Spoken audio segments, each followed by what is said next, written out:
I'm going to be one of the few people here speaking English. I hope you guys understand. Raise your hand if you understand me clearly. Good, good.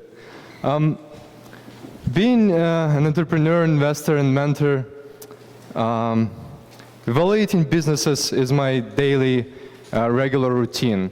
I work a lot with the companies and businesses on the early stages.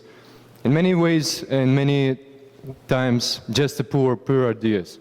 And I help them build meaningful businesses. And often I'm being asked a question, what are the factors, critical factors that would say that the business would have a success?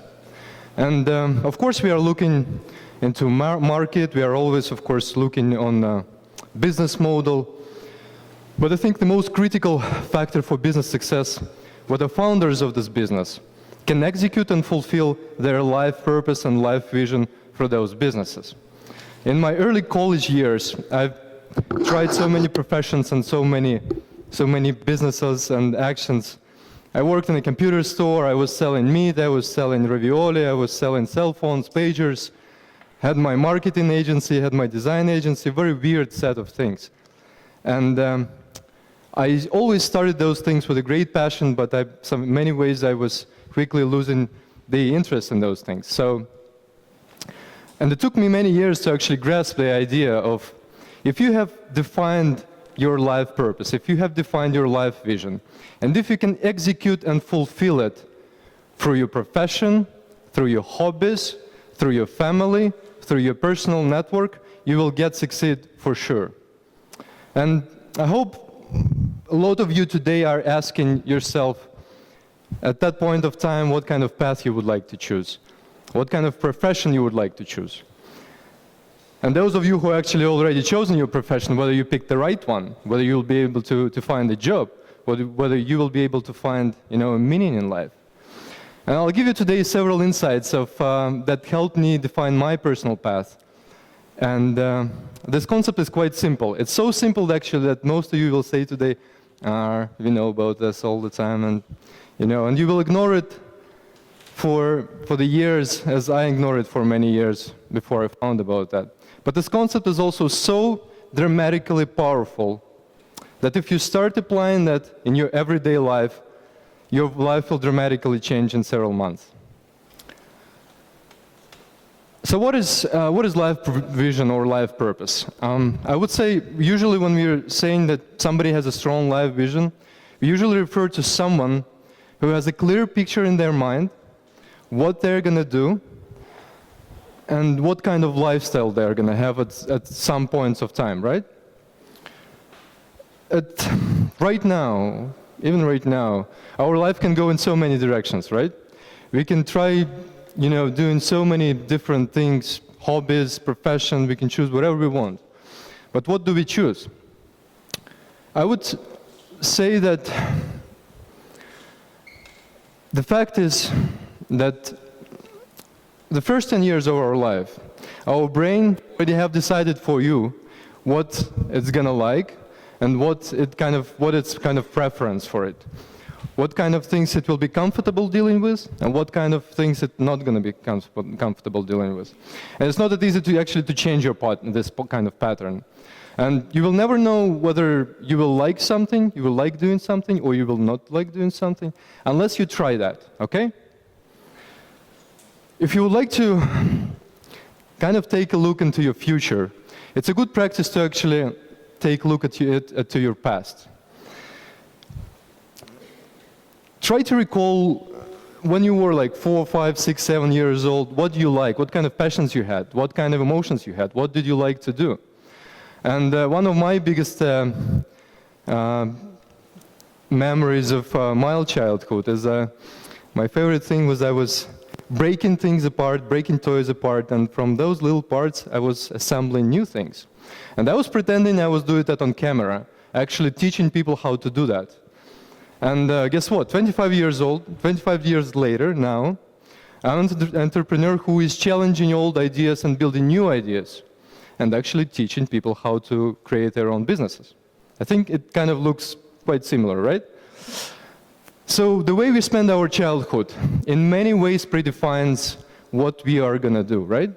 what kind of things we like doing, what you wanted to be, what you wanted to become. But that doesn't mean that if you wanted to be like a chef or an astronaut or a firefighter, it doesn't mean you're predestined now to be it. Sure, it just will give you a hint in which direction you might actually gonna go. And our parents actually have enormous impact on where we are gonna go. By their beliefs, by their actions, they are subconsciously pre-programming you for the first 10 years of your life, pre-programming your path, right? So I always advise, it's a very actually good practice or not a practice to give a call to your parents. Get them on a coffee. Ask them what kind of person first you were, and they would love it. They would love it. They would love talking about you. What they wanted you to be. And also what is really important, what they wanted themselves to be. Because in many times, what your parents wanted themselves to be, they actually carried it to you. Okay, let's go on. So, if we take a look at our imaginary life plan map, we will see that some of those things we are naturally doing great, right? These are our talents. What does it mean we are naturally doing them great? That means that, first of all, for us, we don't really take a lot of effort to learn those kind of things and to do those kind of things. There are some things, and you can for yourself say that it's easier for you to do some of the things that are really hard for other things to do, right? For other people to do. On the other way, there are our passions. Passions are the things that, for example, when we get into the state of flow, right? That when we completely lose track of time or what's going on around. Does somebody understand what I'm talking? Like, okay, so passions are those, things that when you're doing, you are feeling comfortable, you're feeling great, you lose track of time. And actually, passions are the things, for example, if you get sick, you would definitely do it as well. So, by the way, can we have passions for something that we are not talented to do? Yeah, for sure. My great passion is public speaking. But not many people from today will say that I'm actually a great public speaker. And I spend so much time to learn how to speak, how to, not get nervous before the speeches. But still I'm coming and my heart is jumping up and, and I saw several people who actually never, learned how to do it. They just come on stage and they just speak, boom, boom, boom. We actually also can have talents without passions. Probably because, passions sometimes change. Probably because we had some passion for that. And this is actually very sad because we have this wealth, this talent that we are, predestined to use. And we are not using it because we don't have a passion for it. So the things that are our talents, and at the same time the things that we are very passionate to be, those things have a great opportunity to form your future, to form your life vision, to form your life purpose. Why? Because they all make you meaningful, right? But in the beginning, for example, we are just, we are growing. There is nothing on this map. We haven't, let's say, tried anything, right? So what do? And that is actually also a big problem with people, for example, when I'm working with, that in many ways they just don't know what their talents are. So it's important to understand what your talents. And some people actually who have passions sometimes just don't believe that out of those passions they can do anything. So what is the strategy? The strategy actually is very simple. Try to do as many things as possible at least once. I appreciate a lot my parents who kicked me in all possible ways to try everything.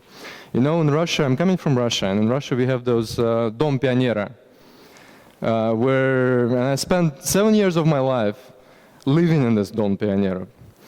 Every 2-3 months I had a new classes, I had some way of new hobby, from all sorts of martial arts, from all sorts of athletics, from all sorts of group things, like group games, theater, electronic, electric, where we're building gadgets. I quickly understood that I pretty sucked in martial arts, but I was really good in running. And my elder sister was always making fun of me, saying that, Andrey, if you cannot defend yourself, at least you will run away.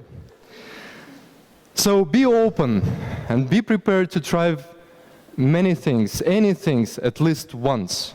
And not just in childhood, till the rest of your life. A couple of months ago, my friend and I, we went to Bali to pursue our great dream of learning how to swim. And at the same time, I learned one of the biggest lessons from the teacher of surfing. Us being pretty well with snowboarding and skateboarding, we were thinking, okay, we are gonna do surfing, great. But the first 2 days, we really failed. We really were terrible in surfing. And then at the end of the second day, we said, okay, we were completely tired, we were destroyed by the waves, and we said, okay, tomorrow we are gonna hire a coach, a teacher, a surfing teacher. And 9 a.m. next morning, we came to the beach to practice. And we were about to jump into the water, and our surfing teacher said, wait, the waves are not good enough. And we were like, what the hell? We were surfing yesterday, come on. And he said, no, wait. And we waited 6 hours before he said, okay, the waves are fine. And we jumped into the water, and he said, wait, I'm going to tell you specifically which wave you're going to catch. All waves are good. And you cannot imagine, but actually the first wave that he actually pointed us that we should catch, we actually stand on the surf, and we learned finally how to do that. What's the story? What's the lesson of the story? The lesson of the story is that after you know many things that you can do and that what you are talented to do, what you are passionate to do, you have to be really picky in what you are doing. You don't have to catch every wave that your life sends to you. You get to be picky, and you get to stick to the waves and go on them, okay? And you got to be persistent, really, because it takes so much time, and many times years, to become great in something, to be master something. For sportsmen, it takes sometimes the whole life to get good. For example, that hockey players in Canada, they start skating when they're 2 years old, and they start playing hockey when they're 3 years old.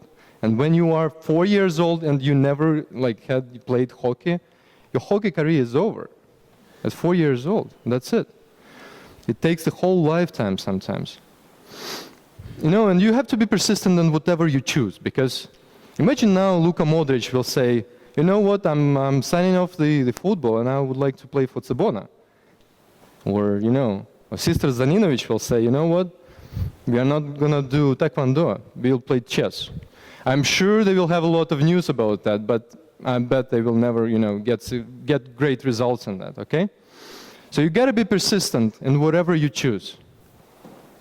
And actually, one separate point is that if you're really passionate about something and you think you don't have a talent, persistence sometimes can replace a talent, okay?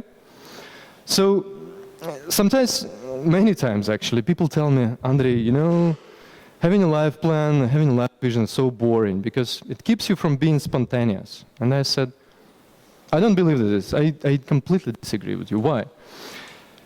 Because having a life plan and understanding what's important for you, it sets your priorities. Now, when you have defined your vision, your whole life now is split between meaningful and worthless. Every single little action in your life can be now said to be either meaningful and worthless. And this is the power of it. I would like to finish with one practice. And if you really would like to have some positive changes in your life, I suggest you try it tomorrow. Tomorrow is a great day. Tomorrow is Sunday. Pick 1 hour, schedule 1 hour tomorrow. Pick a place where you are comfortable at. Cafe, I don't know, somewhere on a nature terrace. Get your little diary with you and write what I called my perfect day exercise. Write down how would you spend one single day if you have no limits. if money was not an issue or anything else was not an issue? How would you wake up to every single detail? How would you wake up? What would you see into the window? Who would you wake up with? Where would you go? What would you smell? What would you see? Who would you be with? Where would you go? Would you go to work? Would you go travel? Would you go, do your business? And I promise you, if you do that, and if you keep that little list in your head, and on paper, of course, because without paper it's not going to work. I promise you, you will have, in 1 year, it will pass 2 years, you will then find this little piece of paper, and you will get really excited because your life will be very, very close to what you wrote. I wish you to find a vision and a purpose for your life, and live a long and meaningful life, and happy one. Thank you.